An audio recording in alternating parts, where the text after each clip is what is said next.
Is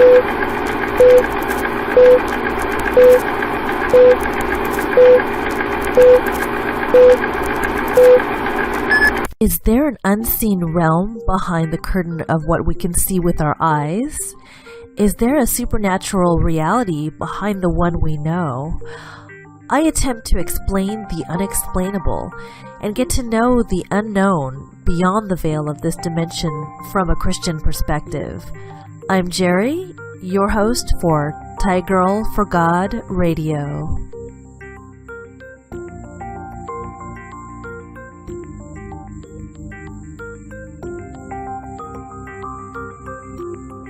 Many documented cases and empirical evidence suggest that animals have detected natural disasters, diseases, and hidden dangers that are unknown to mankind's five senses. Do they have a sixth sense given to them by an almighty wise creator to warn us of impending physical and or spiritual danger? Or is it merely a function of heightened sense and alertness? Now, Thai Girl for God Radio presents, under the ParaTruth Radio Network, Paranormal Pets with Justin and Eric at ParaTruth Radio.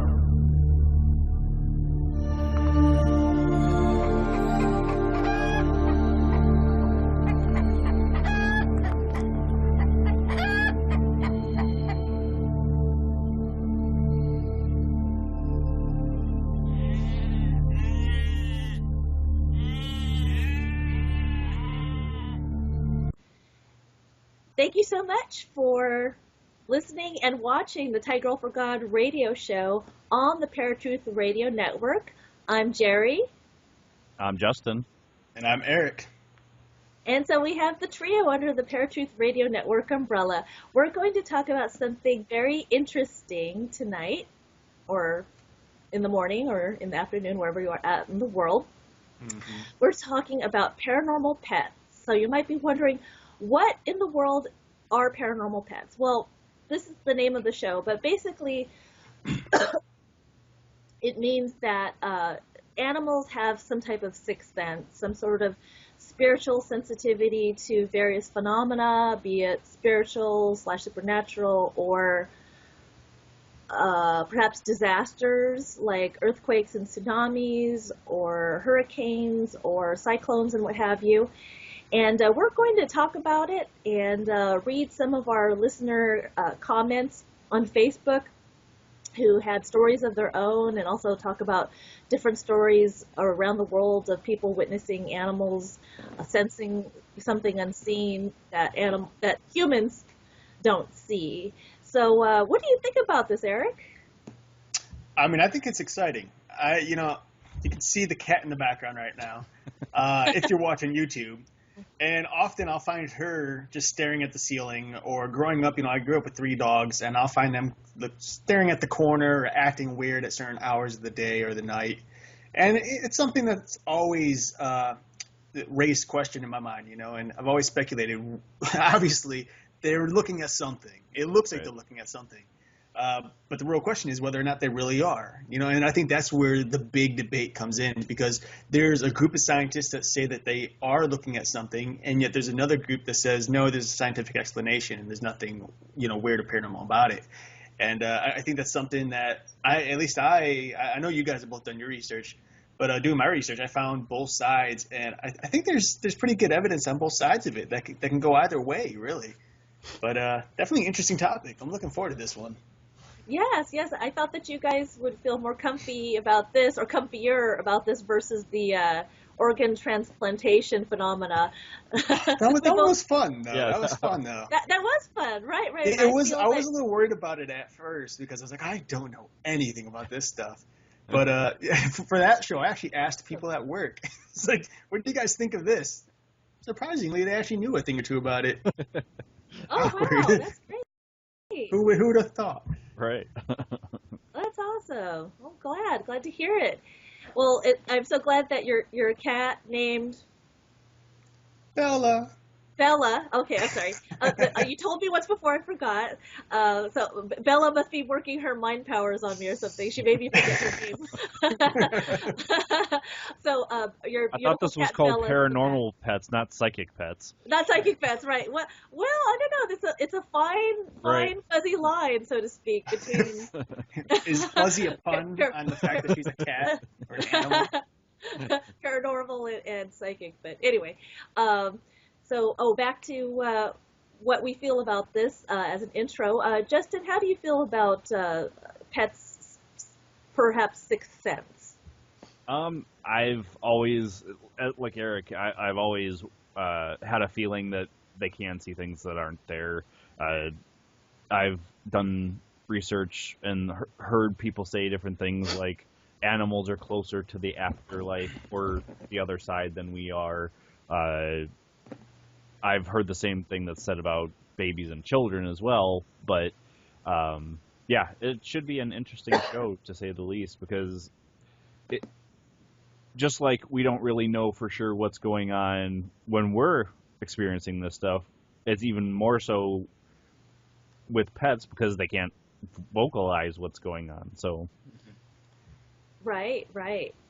So one of my friends, Wendy Domino, she said that she's kind of skeptical about whether or not pets have a sixth sense, so to speak, and she thinks, well, maybe because their minds are fairly focused and simple and not cluttered with worry and the cares of the world and things like that. What do you think about that explanation?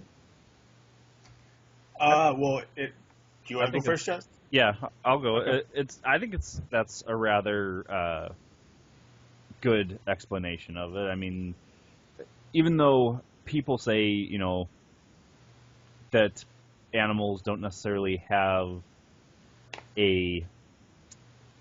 what's the word I want to use here? A consciousness, so to speak. I do believe that they do have concerns. They just don't have the same concerns we do. Life is going to go on regardless of what happens in the world that they're living in. Mm-hmm. And I agree with Justin on that, because I just read a article, I believe it was on the dailymail.com. It's a UK website, that in which scientists had actually said the same exact thing, that we always find a way to justify what we're seeing or hearing or feeling. Right. And we can mark that up as anything, it's anxiety, it's stress, it's exhaustion, so on and so forth, where animals, they don't think of that type of thing. Animals will just react or not react at all. Some people don't. I think a lot of people don't really realize, because we're thinking, oh, if an animal sees or senses something, they're going to react in some way. But some animals do the exact opposite, and they don't react at all, which may be against their character, typically, and that's something to look out for. But animals, I think, are in a sense innocent, because they don't carry on the burdens of everyday life like we do. I mean, most animals, or pets, I should say, just hang around the house or right outside in the backyard, and they relax, they chew on their bone, they sleep, they do all the things we wish we could be doing, relaxing, chewing on bones. Hey, I like milk bones, man. I know. You know that. I know. Well, hey, I don't mind. Don't knock it till you try it, folks. Exactly. And I did when I was 8. That's another story, though. Eric still does it. That explains a lot. Oh, wow. No, I'm just kidding. No, I'm sorry. Go ahead. No, but yeah, I mean, I completely agree with Justin on that. I think that animals are just, again, much more innocent and just don't have as much running through their mind as we do. So that could be a big possibility or strong possibility case. Sure, I think so. I think it's maybe like a mixture of both viewpoints, the kind of naturalistic viewpoint, while their minds are uncluttered and free and be able to focus on the things that we don't focus on because we're thinking about school or work or girlfriends, boyfriends, spouse, but whatever. I think their minds are uncluttered and very sensitive because of that. But then also I do believe that they also have been endowed with maybe a gift from God that just as we are spirit, soul, and body, that I think that animals have a spirit, soul, and body too, or at least a body and a soul. Whether or not that soul is eternal, I don't know. I mean, even somebody in the Bible actually asked that question. I think it was in Psalms. I think King David said, "Well, I don't know if an animal's spirit goes, to the Lord or not, or what have you." Yeah. I can't remember the exact verses either, but I know there's a couple things that come up about animals and a spirit, or what happens to their souls. Because I know in one sense there is what you just said, where someone says they don't know what happens to animals after they die. But somewhere else in the Bible, and I can't be specific because I don't know the book or the number at the moment, but elsewhere it says that when a person dies, their spirit goes to God directly right away. But when an animal dies, it goes into the ground. And of course, that can mean physically, spiritually, who knows? No one really knows for sure. But there is a specific statement in the Bible where it says that all of creation knows God, that even the animals know his name, which is really interesting to me, because if an animal, they can't gain salvation, obviously, but I think they're fully innocent as well. They don't have the sin thing that Adam brought on mankind. They're not, obviously they're affected by it in some way, but they themselves cannot sin. But the fact that they do know God's name only tells us that there must be some kind of connection in some way between animals and God, just as we as humans can be considered animals in a sense as well. We're just a different species, per se. But who knows? That's a question that's never going to be answered, unfortunately, until we're in heaven. Right. Until we're in heaven, right. Mm-hmm. Well, I do believe that there are animals in heaven. I know that there's some scriptures that state that the lion will lay down with the lamb, et cetera, and there won't be any killing on his holy mountain, where there'll be various animals, like the lion will eat straw like the ox, so apparently he becomes a vegetarian. So it's not metaphorical if he goes into detail about it. So the lion will have maybe teeth like a cow, and that sounds a little strange, but Is weird. I just got the visualization. That's what it is. Right? Can you imagine a lion having teeth like us? But preferably not teeth like mine, But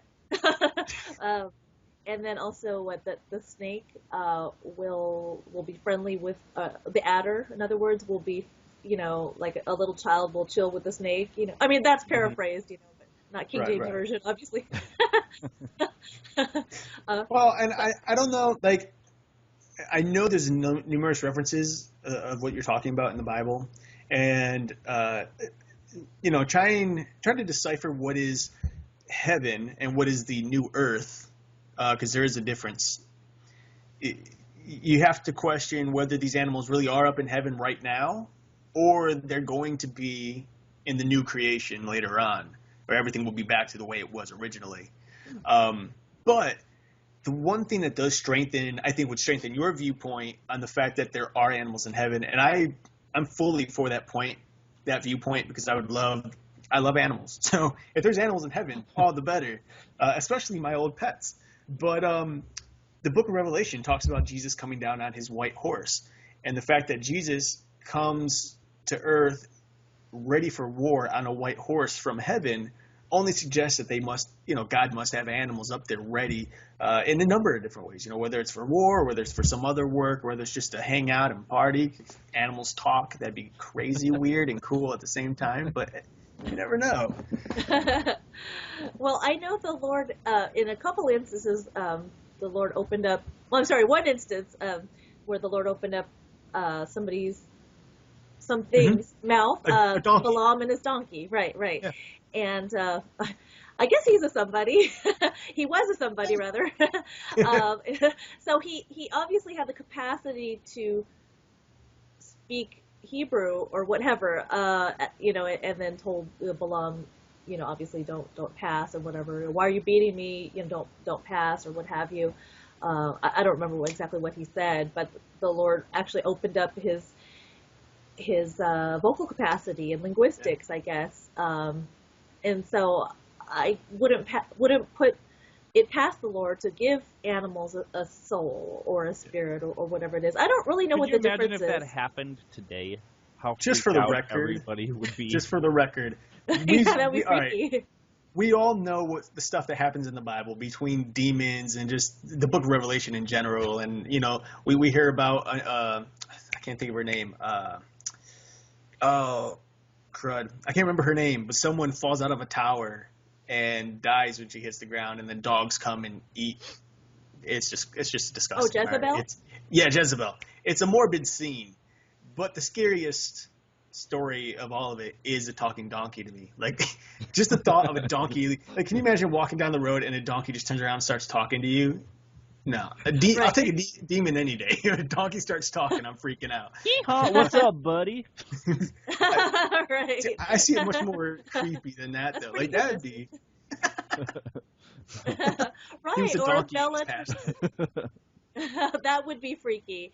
I don't know if I'd want a demon. I've never encountered somebody like demon possessed per se, and frothing at the mouth and head turning and spitting and stuff like that. I mean, I've encountered people that have demonic oppression, but I've never encountered somebody with demonic possession. But I would take a cat talking to me. If Bella were to come up to the camera and be like, hi Jerry, I think I would love it. Well, I think, all right, but here's the thing. The way you guys are thinking is that it would be all fun and joyful and, it'd be cute. But I'm thinking that it would be like this creepy, just deep voice coming from, like the voice of God, basically, coming from the animal. And just, wait a second. This doesn't seem natural at all. Or if a lion walks up to you and he's just like, Right. I want to eat you. Right. That would be freaky. Absolutely. What kind of pets do you have, Justin? We have 2 dogs. They kind of live with Grandma and Grandpa, though. They were Shelley's dogs, and he takes them out to the farm and all that stuff. A pug and a black lab. And the black lab, I guess, used to be rather nuts. She would snap at people and everything else, and like Shelley was afraid to introduce her to me because she was afraid what would happen. But the moment that I met Shadow, like, she was wagging her tail, happy to see me, and same thing for the pug. So I must have that special spirit that animals like me. Like animal magnetism? Yeah, I guess something If you like that. Oh, how neat. And how about you? What are your pets, Eric? Besides Bella? Well, my parents have... they used to be kind of my pets, but still don't live there anymore. They're strictly my parents. It's a black lab, a Chihuahua mix of some sort, and then 3 cats now. Oh, which wow. is weird because I grew up with 3 Siberian Huskies. Yeah. And we weren't allowed to have cats because they would eat cats. And so we always vowed never to have a cat. And now in the family alone, there are 6 cats in my family now. Since the Huskies have passed away. It's kind of creepy. Oh, wow. It's weird. They're taking over. They are. Yeah. But we have a lot of pets. Between me, my sisters, and my parents, there's 5, 6, 7, 8, 9, 10, 11 pets total. Wow. Between 5 of us. It's a lot All of in pets. the same house? Luckily, no. Oh. Luckily, no. There are 5 at one house, 4 at another, and then my sister Erin in LA, she has just 1 dog, and then I have just the 1 cat here. So Okay. So they're No. divided among households.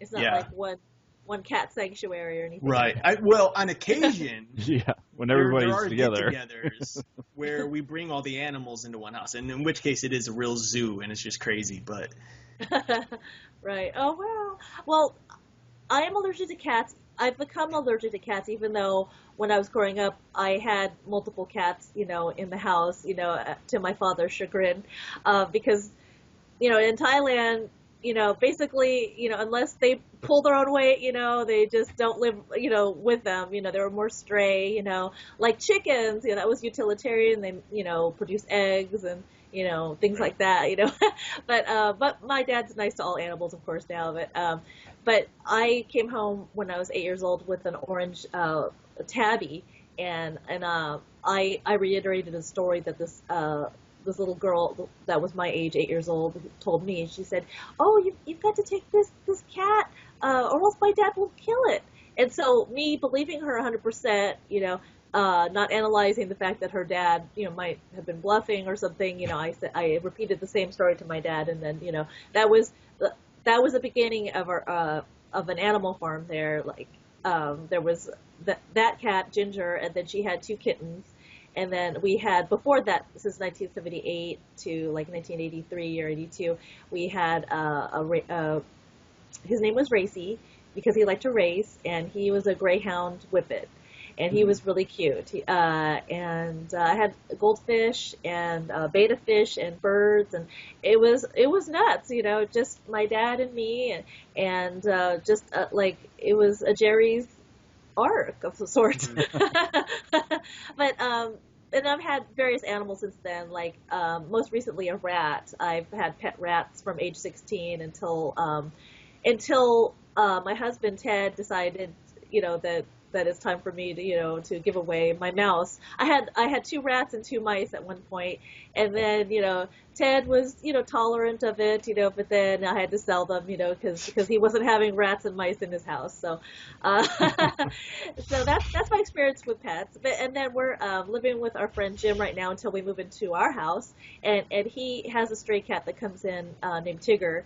And Ted and Tigger are at odds with each other sometimes because Tigger likes to sleep on my car, and Ted's very meticulous, so he'll clean the car, to wax perfection, and then Tigger will come along with his little paw prints and things like that, Or then one time Jim was looking for the Tigger's cat bowl, and we couldn't find it for weeks, and then Ted was put some ice cream in a bowl, just a nondescript bowl, and then Jim said, "Oh, that's Tigger's bowl." Oh, So he was really grossed out that he was eating out of the cat bowl, stray cat bowl. So those are my pet stories. But it's time to share some pet stories from our friends on Facebook. This is actually the first time I'm going to read this, and it's from Roxanne. And she says, I'm just going to read it real quick. It's very interesting. My story is most unbelievable about my dog, Rioche. Many years ago, Rioche has passed away now. I would say this was about the year 2003. I had several people at my house who witnessed this event. None of us were doing good at that time before I became fully devoted to Yahweh, God. Actually, I was living as sinful as a person can, using substances, among other things. And all the people in my house that night were there too. There was probably 5 people still there when it occurred. We had been partying all night and were all in my kitchen and living room. There was a long hallway going to my bedroom, which in a separate comment I could tell of another event happened in my bedroom. Anyway, my dogs Rioche and Akima were standing in the hallway barking nonstop. They were miniature pinchers. I started to walk down the hallway and suddenly fear overcame me. I blamed part of the fear or paranoia on the drugs, but this fear was beyond that. I was certain there was something in my bedroom at the end of the hallway, and it didn't have good intentions. Excuse me. So I backed away back into the living room. A man that was there, I will call Bob, not his real name, noticed me in the hallway, and the dogs barking towards the dark room at the end of the hallway. He tried to call them too, but they stood their ground and kept growling and barking at the room. He and I watched as Rioche got right to the bedroom door and growled and barked as if she was looking at something right in front of her. Then suddenly she was thrown against the wall. Oh my gosh. Then suddenly she was thrown against the wall. Then she hit the other wall.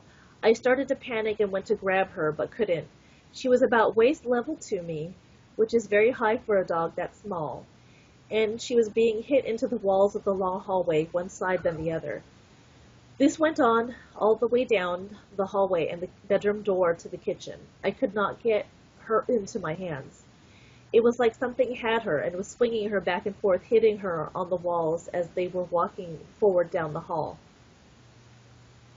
Finally, she started whimpering, then nothing at all. After 5 long minutes of this being hit into the walls, and yes, 5 minutes can seem like an eternity when this is going on, she was dropped onto the kitchen floor, 35 feet from the bedroom down the hallway. I grabbed her and held her in my arms, and she was shaking uncontrollably. I was able to rock her in the chair and calm her down, and had Akima in my lap now also. I knew right then and there that it was a demon in my house, and it had hurt my dog, and she had seen it. Akima was so scared while all of this was happening with Riyash, she had went from barking at the bedroom door, then backing down the hallway, literally walking backwards, barking as if someone was walking towards her. Then she tried to save Riyash, and was even standing on 2 legs while Riyash was being tossed into the walls. About halfway down the hallway, Akima had ran into the kitchen with her tail between her legs, scared. She hid under the kitchen table. I could not grab Riyash for anything. When I would reach for her, and I'm in the hallway, she would be thrown into the other wall, almost instantly as I went to grab her. Finally, when it was over, I had my dogs in my lap, rocking them in the chair, and they were whimpering. My friend Bob, who had seen it all, was in disbelief. He and I took the dogs and went outside of the house and began to talk about it. He tried to tell me maybe the dog had a seizure, but then he didn't believe that himself. We know what we saw, and there was no way to rationalize or explain it. There was a demon in my house, and it's still in that house. My brother lives there too. My brother lives there now. My dog seen it and tried to warn me and protect me from it. They put themselves in front of me, trying to keep it from getting to me. They were just such small dogs, they couldn't fight it. Brave they were, and I was scared. I have always regretted not trying harder to save Riyash from that demon that night. I tried to grab her, but was so afraid I wasn't able to. I knew what had her in the air like that. Thank goodness it didn't kill her. She lived another 6 years, but her health failed after that night. She and Akima both had the same conditions. They couldn't breathe well and couldn't walk well towards the end. I think for sure they saved me from the demon sneaking up on me that night. Like I said, in the first line of this comment, it's hard to believe, but it's true. That house has a demon in it because I invited them in it. Somewhat unintentionally, but somewhat intentionally. That's for another thread. Now I still know that demon is in that house because my brother lives there, and he's going through the same things I went through when I lived there. His personality has even changed, and he's acting in ways I did when I lived there. Now that I don't live there anymore, I can see it so easily, and I haven't done drugs in 10 years, and my life has improved drastically. I've accepted Yahweh and studied his ways now, but the devil and those demons haunt me still. I think of that incident with Riyash all the time, especially since my brother is living there and oldest daughter next door to there. Riyash and Akima are buried there now. They tried to tell me back then about the demons, and I was too messed up to understand. They had seen them more times than just one, and the house was new. It had just been built that year. We built 2 houses that year on the same lot, so it isn't an old haunted house. They were brand new. I'm sure the demons came from some of my words and actions back then. Like I said, I wasn't saved then, but knew all about Yahweh and had chosen to live away from him at that time. Big mistake. And I'm sure my poor little dogs seen them all the time. They were always trying to protect me from them and letting me know when they could see them by barking towards what looked like an empty room or a wall. Sometimes they would turn in circles barking. I never understood that part, except maybe the demon was taunting them or teasing them, making them turn in circles, like a dog chasing its own tail, barking or growling. Anyway, that's my story. Have plenty more I could add to it, but just don't want to think any more about this right now. She says, good luck with your radio show, and always know animals can see more than we can. They are different spiritual beings than we are. Don't know about how Yahweh designed their souls or spirits, but I know all of my pets had unique personalities and spirits.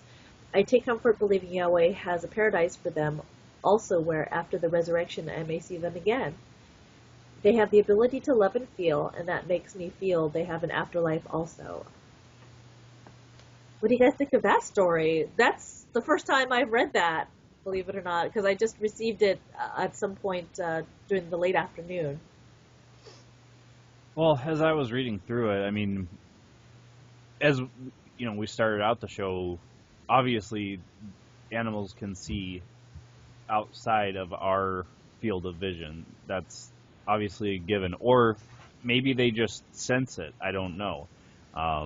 But yeah, that's the first I've ever heard of an animal being attacked by a spirit that violently, anyways. Right. Yeah. I never had either. Yeah. Well, I've heard about animals being attacked numerous times, which makes sense because they're most susceptible to them. If they see them, then they're more susceptible, and that's a given. But there's always been this. I'm trying to think like this, not war, but this wall between the demonic entities and animals, especially when you look back at the Egyptians and how they used to react towards cats, and how certain entities in the Egyptian culture would fear cats, and the Egyptians actually considered cats their gods and would protect them from evil spirits. And so there's always this weird centralization between animals and demons where the two just don't mesh whatsoever. In this sense of like a physical animal, because obviously we know that there are such things as black dogs and, you know, the different type of demon cats and stuff like that supposedly exist that people claim to have either seen or caught on tape. But there have been numerous stories, and just a quick search online, you can find them, of animals, typically cats and dogs, pets, getting attacked by demons. Did you guys hear all the noise in my house? You hear that. Darn Baby cat. Bella's sensing a demon and she's attacking it. she's attacking her toys. But yeah, there's these instances where animals are attacked as opposed to the person, and I think it's because the animal, in a sense, is trying to protect.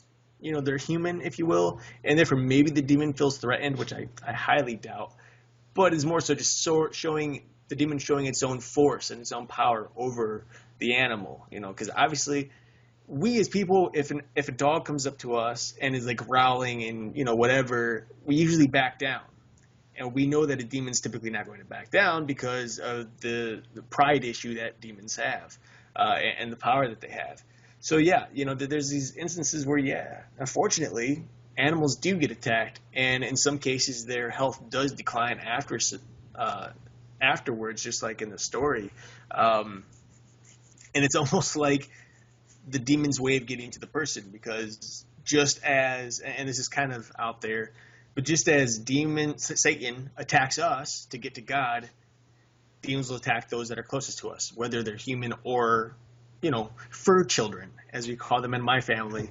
Fur babies. Fur babies. So Furbies? No. Furbies. No, forsooth. Not Furbies. It's a sad thing, but it does happen. And, you know, the idea that there is a possibility that whatever they witnessed of these animals jumping around, so, and I know they had mentioned maybe it was a seizure, but they're pretty confident it wasn't. A seizure is actually pretty, you know, decent choice to go with if you are skeptical, because, I mean, my dog Thunder, when I was a kid, he always had seizures, and when you look online at animals having seizures, they act really weird, jumping around. They can't walk, basically. They're trying to find a way to sit, and sometimes they'll hop around and try to find a comfortable place, but they can't think properly. So a seizure is a good possibility here. And whether or not that was inflicted by the demon, who knows? But, you know, these are one of those things where you're just never going to know until you see, like, video evidence that's legit, I should say. Right, and it's so hard to filter out, you know, what's real, what's legit. You know, like I know that, you know, film majors, you know, such as yourself, you know, and, you know, could be able to sniff that out, you know, with regards to whether or not, you know, they were using, you know, something, you know, to, I guess, manufacture or fabricate, you know, the animal seeing something or the animal being thrown against a wall or what have you. But then sometimes you see something and you really do feel, you know, in your spirit that it's legit, and that whatever it is that they're catching on video, you know, is something that was supernatural, and then sometimes you think, oh, this looks fake or what have you. But it's difficult. I mean, I guess the only person that really knows is the person filming, and the animal, I guess, and the demon. But I know that you know, sometimes, like, if they feel the Spirit of God, you know, they're just really at peace. You know, that people are praying, or just, you know, people are at peace, you know, then they're at peace, you know, which is, it could be a function of just, you know, providing a good atmosphere. But then also it seems that, you know, like some of my friends, you know, they say that, you know, when the person, you know, senses something demonic or dark, you know, in the room, then the cat or dog does too. So, you know, are they reacting to the owner's feelings or perceptions, or are they truly, you know, sensing and seeing something? I think they are. I think, you know, like what you guys were alluding to, that they, you know, the veil, I think, is pulled back for them. I think they can see in the spirit realm. Okay, we're going to take a quick break for Jerry's Food for Thought.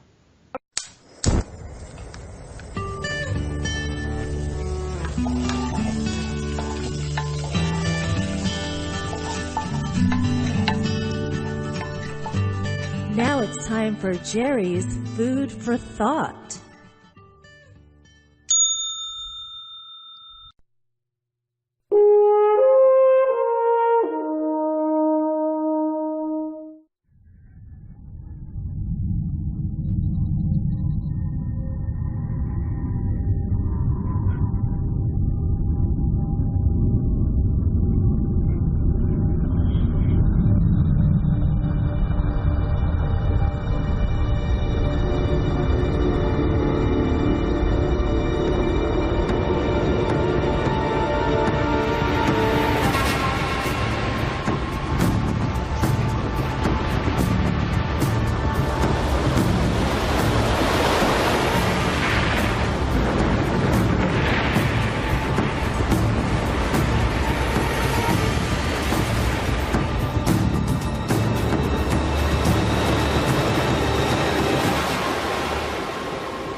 The Indian Ocean tsunami of December 2004 is one of the worst natural disasters in human history.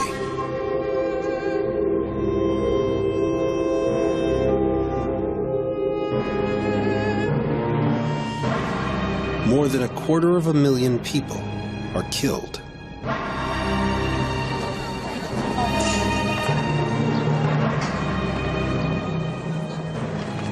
As the world takes stock of the staggering human death toll, new and mysterious stories begin to emerge.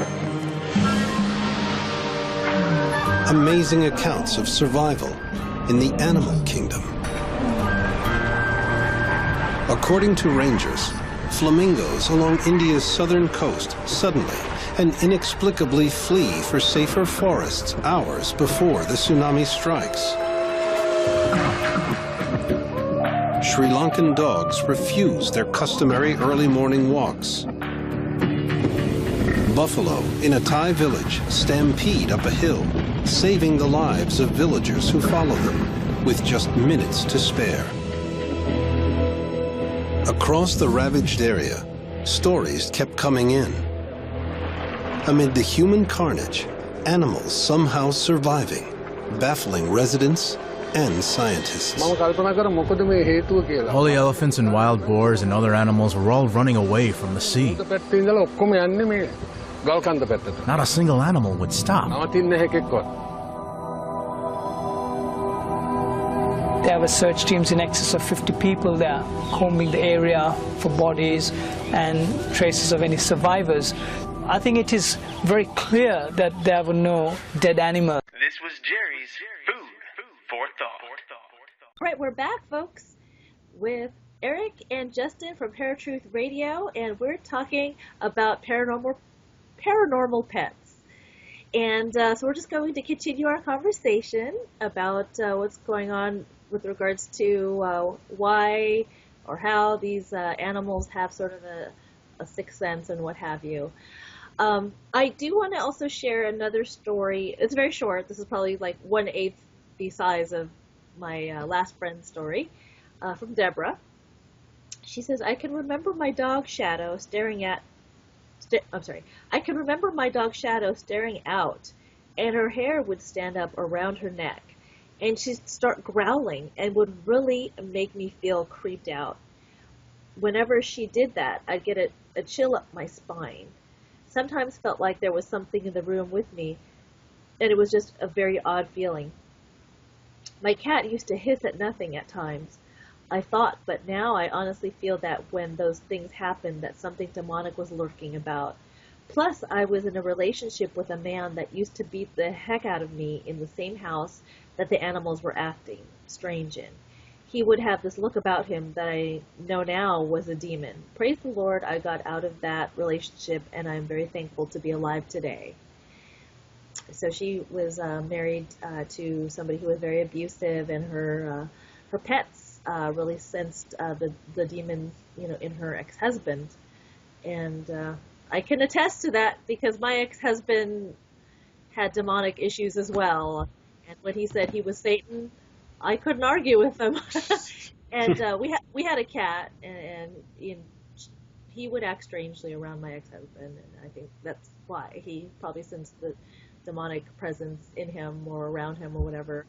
But he was bipolar, and nothing wrong with people that are bipolar, but he really needed some therapy. He needed some medication or what have you, and or deliverance. But he sought deliverance, but unfortunately it didn't occur, so he probably needed medication.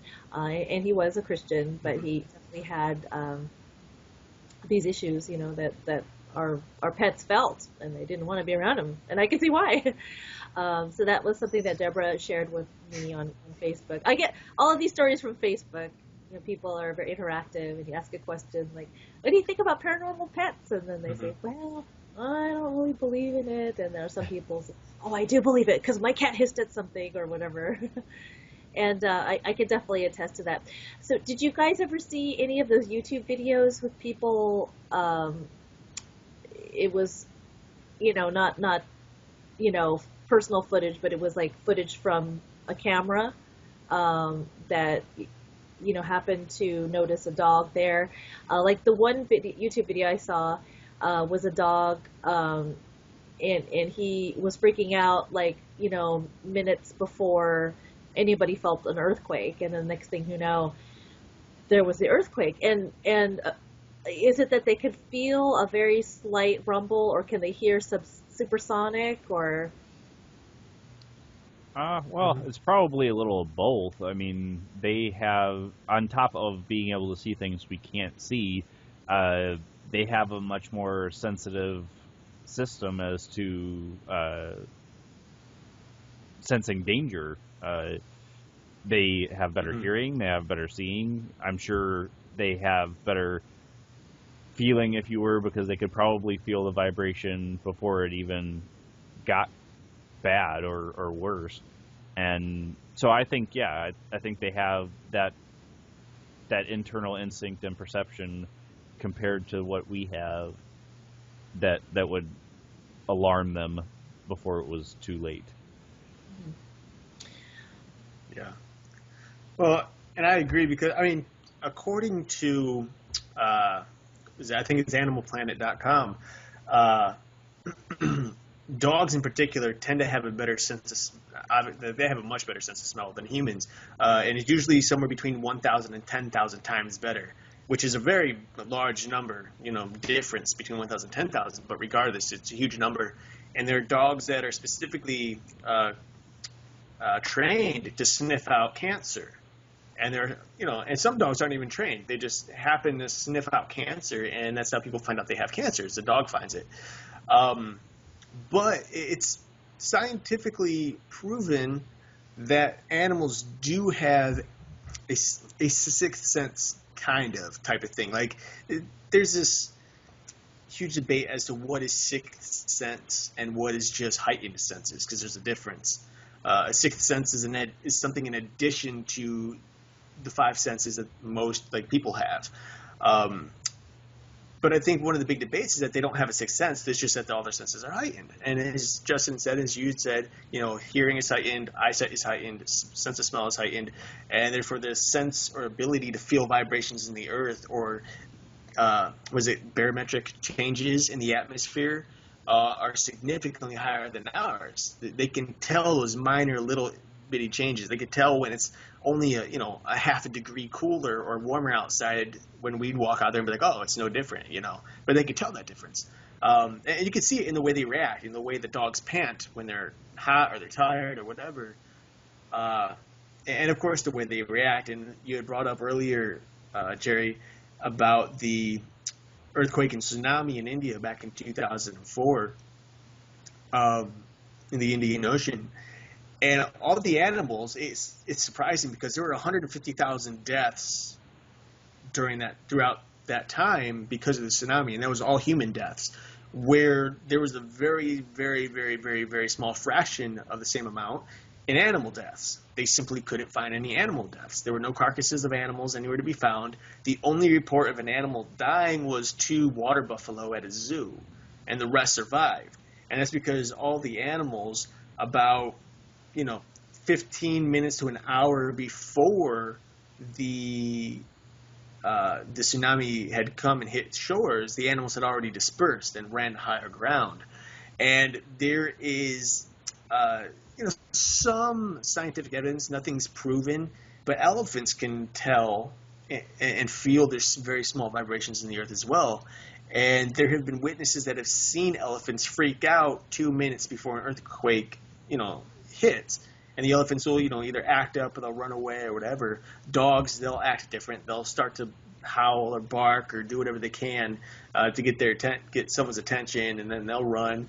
Flamingos, actually, during the tsunami, flamingos tend to stay really low. They stay in marshes, they stay in water, but they all flew away to higher ground, which is very odd for flamingos to just leave without it being a migration. And of course, migration only happens twice a year, and they all just picked up and left, which is odd, and it's really weird. So the question does come up: is this a sixth sense that they have, or do they just have heightened senses and abilities that we don't have? And what is actually interesting is that there are people out there who believe that humans once had the same abilities that animals still have today, but that humans lost that ability due to the fact that we no longer need it because of how we live or where we live and so on and so forth. We just don't need the sixth sense. Whether or not that's true, I don't know. But I think if there is a sixth sense, I don't really know what it would be. Heightened senses makes the most sense to me, but a sixth sense, I'm not sure. Well, I believe it. I'm not sure if this is 100% accurate, but I believe animals can see into the infrared as well, correct? Not infrared, but they can supposedly see in the ultraviolet. Ultraviolet, that's what I was thinking. And it's not all animals either. Not all animals can see ultraviolet, right, but animals like cats and dogs, mice, bats, porcupines, of all animals, and mostly it's the nocturnal animals that can see in ultraviolet. And of course, there's debate about that as well. Why are these animals able to see in ultraviolet, but humans can't? Right. Our eyes naturally block out or filter UV rays. And some suggest that the reason we have filters that filter out the UV rays is because we're capable of seeing things more clearly. That filter that we have allows us to see things in a much more dynamic range, basically more in focus, more, crisp. Where animals with UV, the ability to see UV, see things a little more on a broad scale. It's a little more blurry. It's not as distinguished. But they can see little things that are happening that we can't. If you ever watch a cat, for example, there was a scientist that came out and said that cats are actually partially blind. They can't see unless there's movement. And if you ever watch a cat, they're perfectly, just fine and dandy until you move or you make something small move, and they're like looking all around and freaking out. Like, what is it? What is it? Like a fly. Why do they follow bugs so much? Dogs usually can care less about a fly, but a cat is all over the place. And there's a good possibility that they just can't see as well, so when that movement does happen, it grabs their attention. But they also, if you ever look at a cat's pupils compared to humans or dogs, they expand to enormous amounts. You know, they get little itty-bitty pupils to really, great pupils. And that all depends on light. And so it allows them to see things in the dark. And I think it's the possum, for example. Maybe it's not. It's some kind of creature at night. I think it might be a mouse of some sort who has to see UV because they can actually see urine tracks in the woods, which is different from like dogs who can smell it. But there's animals out there that can literally see it. It's like taking a black light, and finding, blood stains, for example, or something like that. It's kind of weird, but it's kind of cool. And I'm a little jealous that they can just see these things.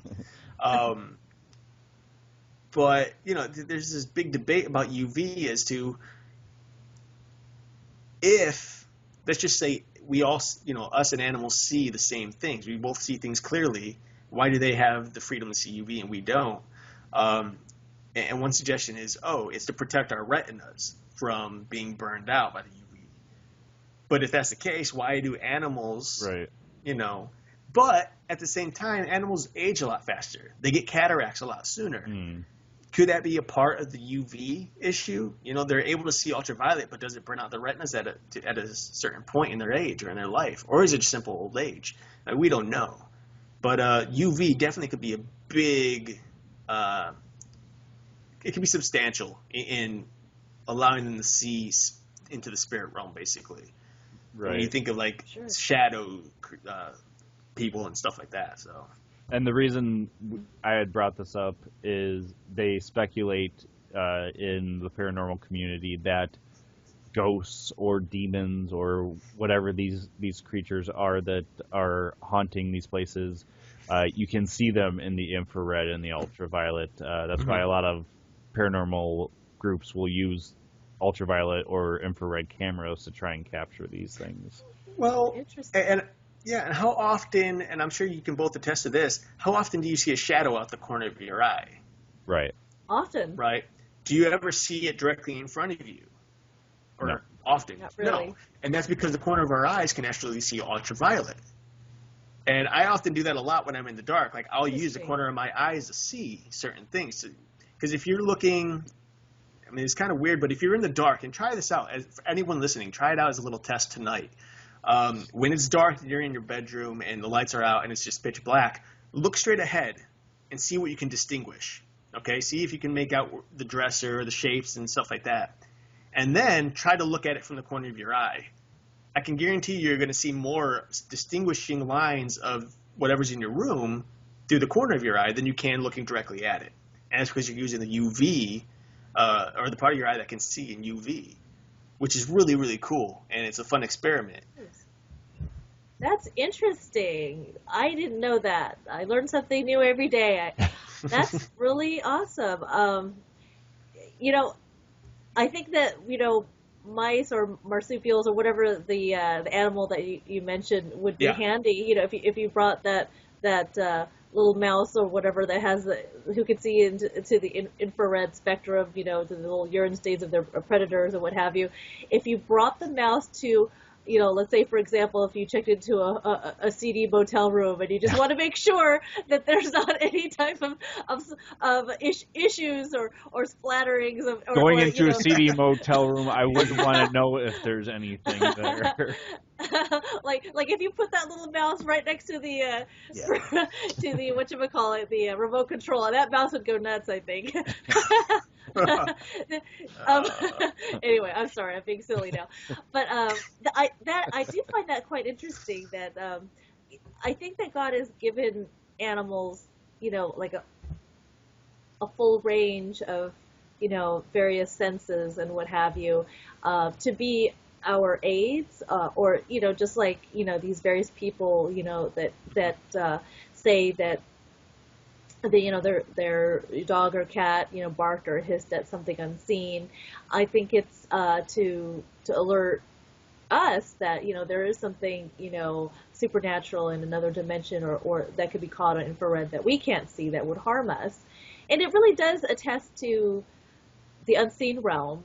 For the skeptic who says, oh, this is a bunch of, bull or what have you, they might, look at it from the humanistic perspective. It's just that they have heightened senses. It's probably true that they do have heightened senses, but then they also, can see things, that are supernatural in another dimension. I think there was one teacher who happened to, talk to a student and that student had said, that he didn't, believe in God, and the teacher asked him, well, do you know everything in the world? Do you know everything there is to know in the universe? And the student said, well, no. And so how much do you know of the universe? And the student said, well, I think about half, about 50% of what there is to know in the universe. I think I know about half. And then the teacher said, well, do you think God and the supernatural realm could exist in the other half that you don't know about? And I thought, that's a good response. It's a good response. Versus the God's not dead scenario, with the teacher being, atheistic, But anyway, it was whether or not that was a true, conversation, I don't know. But the logic sounds pretty good to me that, we, for the skeptic, we just don't know everything there is to know in the universe. Could it be that the supernatural realm, i.e. God and the devil and angels and demons exist, in the other half that you don't know about? Right. So do you have any final thoughts about paranormal pets, guys? Well, with Eric bringing up, not so much sixth sense, other than the more like a heightened senses, that's a very good point. They can see things that we can't because they have better eyesight or different sight, if you will, than we do. Same thing with sight, smell, feel, or touch, and hearing. So I think that's a very good point. Whether they do or don't, we will probably never know until, as we've said, in the end. But that was very good, Eric. Very good. Thank you, man. I actually hadn't even really thought about that, but it makes a lot of sense why they wouldn't necessarily have a sixth sense, but could still see things that aren't there. Or that we can't see, I should say. Not that there aren't there. So, I think, either way, I believe that they do sense or see things that we cannot. So, no matter what that is, I do believe that. I concur. How about you, Eric? Any final thoughts? No, I feel like I talked a lot. I kind of exhausted everything I had to say. But I think the whole topic is interesting. Obviously to begin with, and watching animals on a daily basis and seeing how they react, how easily they scare, how easily they react to things, whether it's outdoors or whatnot.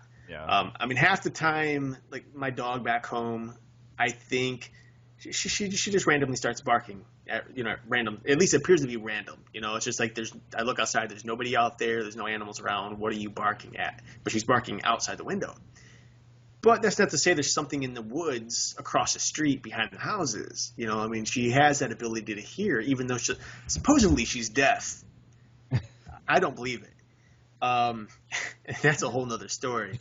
But, I think it's interesting. If anything, this is kind of giving me some insight, because I always get mad at that dog when she barks at nothing when I'm trying to watch TV.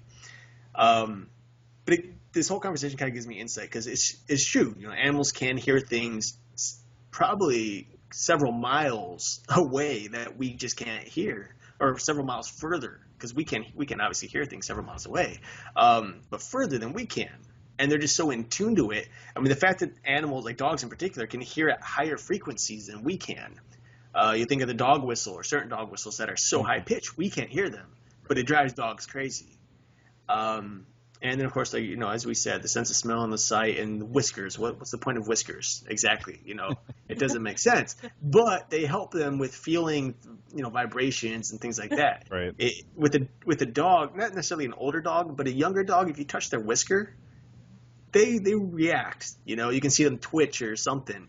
So it's amazing that there are these little, I don't know, I'll call them fibers, I guess, the way the nerves are built, you know, just in the dog's face, that allows them to feel things that we can't feel or understand. And that could just be, you know, used to maybe judge the barometric pressure changes or something that I don't know. I know there's a lot of, you know, discussion out there as to what whiskers are for on animals. But, you know, it's crazy, interesting topic. I think I'm glad that you actually came up with this idea, Jerry, because I think it was fun just talking about, you know, it's still paranormal, but something a little outside the realm of paranormal. Yeah. Something that we can all relate to, in the sense that we all have pets, or most of us do, or know people who have pets. And if anything, I feel like this only raises more questions, though, because the question is, you know, it's true. Why? Why do they have all these senses and we don't? You know, Right? Because I feel like it would It's make. not fair. I know that's how I feel. I feel like it would make people a little more invincible than we already are, and it would just be really cool. But it's not the way God did it. So I don't know. Right.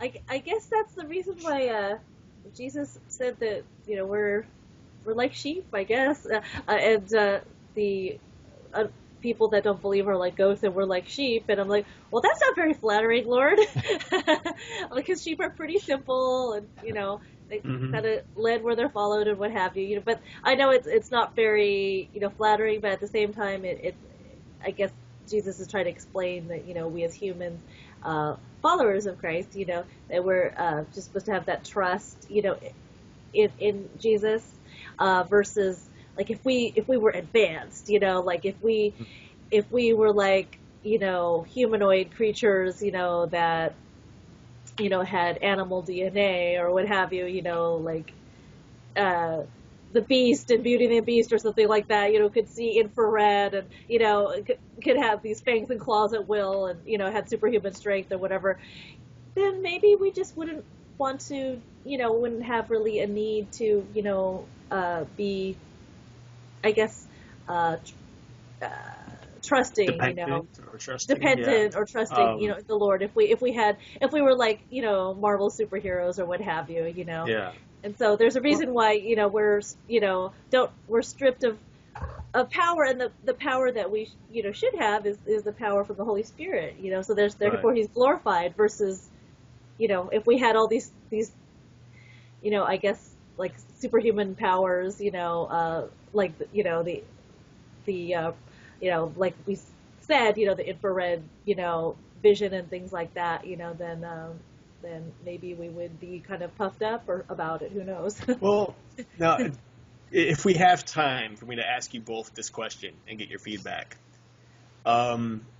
there is a conspiracy out there, and maybe it's not so much a conspiracy anymore, but I know a guy who used to be in the military. He reads a lot. He does a lot of research and stuff like that, especially into the paranormal and supernatural and just conspiracy things. But he had mentioned that he knows some people, I guess, or, you know, has heard from people who know people, that the military is designing an eyepiece, basically, that is actually established into the retina. I think he said it was an ink that they're creating that can be injected into the eye of a person, which would give them the ability to see infrared, allowing them basically to walk through the night and work through the night and so on and so forth, as well as some kind of, I don't know what to call it, but some More kind like a of night vision, right? More like a night vision, you know, for their eyes. But there's also discussion that they're trying to design something that would allow soldiers in the military to work for, like, I think it's like 72 hours straight without food, without sleep, without any effect to their comprehension or understanding of things around them. Do you think that just based on these two things alone, amongst many other conspiracies out there that may or may not be in development right now for military use or public use, do you think that developing these things would go against the spiritual nature that God had originally intended humans to be? Or do you think this is something that's okay and should be tested and maybe even used in everyday human activity, or at least in warfare? Or, you know, do you find it sinful or think it's sinful? What do you think, Justin? from a warfare standpoint, I could see the benefits of it. Do I think it should be done? Absolutely not. Any type of augmentation to a person's body, you're just making that person something completely different. To kind of roll off of that fact, have you guys heard that Google is making lenses that will actually record everything, and it'll actually improve your vision so that you don't need glasses anymore, where they actually take the lens off of your eyeball, fill it with liquid, and whatever it is they're using to do the recordings. So yeah, I don't think that's a very good thing.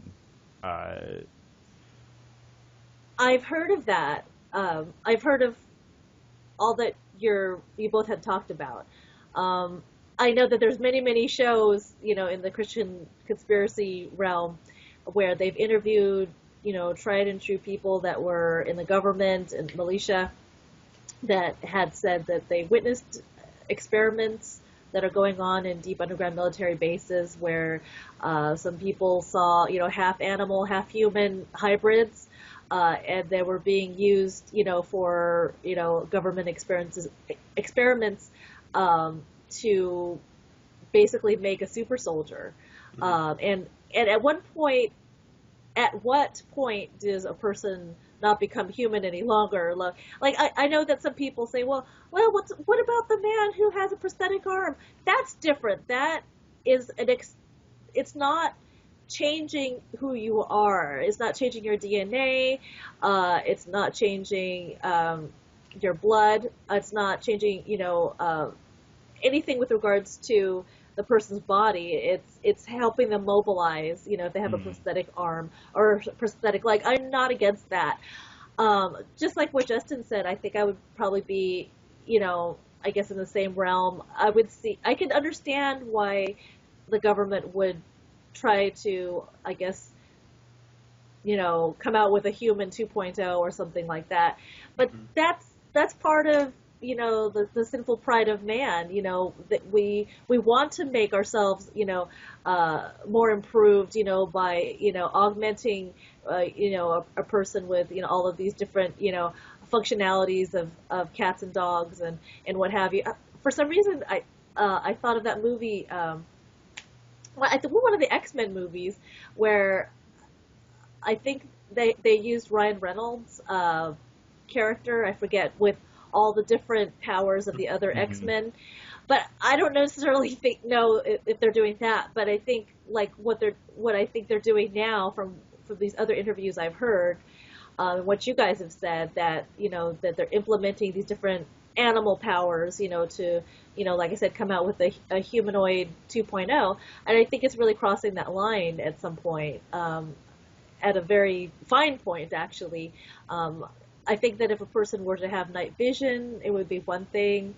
Whether it's sin, I don't know, because I wear contact lenses, and you wear glasses, so it's optimizing our vision. Right. But is that sinful? No, I don't think so. But then again, I think if you're changing the molecular structure of your body, I think it's a whole different story. We're not altering our bodies in the sense that it would be changing anything. We're just using, as you were saying about the prosthetic arm, this is a prosthetic basically because I need it to see. Right. So sure, right. And I wear glasses too when I don't have my lenses in.